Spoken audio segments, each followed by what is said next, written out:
SNX Marathi, Siddheshwar news express, सत्यासाठी SNX सोबत।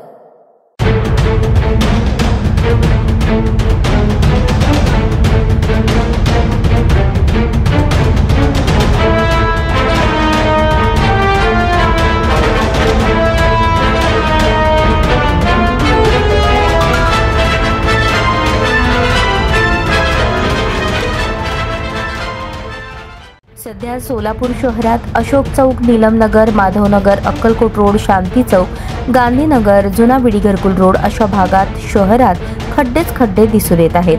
वाहनधारकांना खड्डे चुकवण्यासाठी तारेवरची कसरत करावी लागत आहे। हे खड्डे चुकवताना अपघात होतात।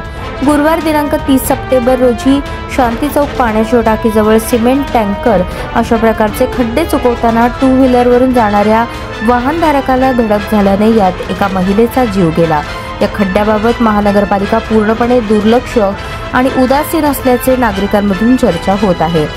सध्या शहरातील खड्ड्यांची स्थिती पाहता असे दिसून येत आहे, खड्ड्यांमुळे अपघातग्रस्तांची संख्या जोरात आणि महानगरपालिका गेली कोमात।